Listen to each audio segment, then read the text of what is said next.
CBI அதற்கு central bureau of investigation ஒன்றிய அரசினுடைய ஒரு என்ன சொல்கிறது பிரைமரி போலீஸ் இன்வெஸ்டிகேஷன் வாங்க அந்த நிறுவனத்திற்கான தலைவரை தேர்ந்தெடுக்கக்கூடியது.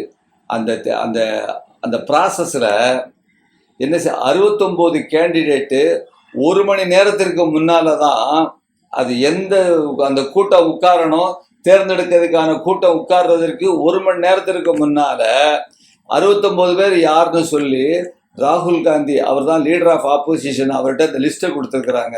அதில் யார் சரியானவங்கன்னு பார்த்து தகுதியானவங்கள்னு பார்த்து இவரை டிக் பண்ணணுமா. எப்படி யோசிச்சு பாருங்க, ஒரு 2 நாள் 3 நாட்களுக்கு முன்னால் கொடுத்து கூட்டம் உட்கார போகிறோம், இந்த 69 பேரில் நீங்கள் யாரை நினைக்கிறீங்க அப்படின்னு சொல்லியிருக்கணும்.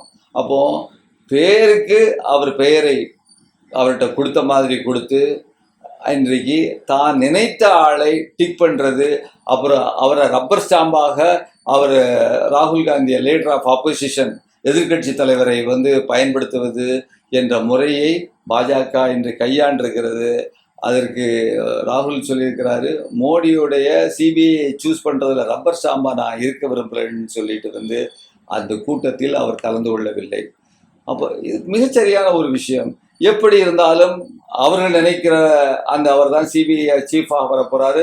அவங்களுக்கு ஏற்றபடி தான் அவர் நாட்டில் இனிமேல் யாரை அரெஸ்ட் பண்ணணும், யார் மேலே வழக்கு போடணும், யாரை உள்ளுக்கு தள்ளணும், யாரை வெளியே விடணுங்கிறத முடிவு பண்ண போகிறாங்க. இதில் பேருக்காக நாம் என்ன அப்படின்னு சொல்லக்கூடிய அந்த செய்திகளையும் அவர்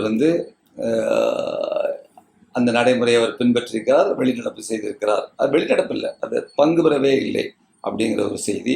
இன்னொரு செய்தி பாருங்க,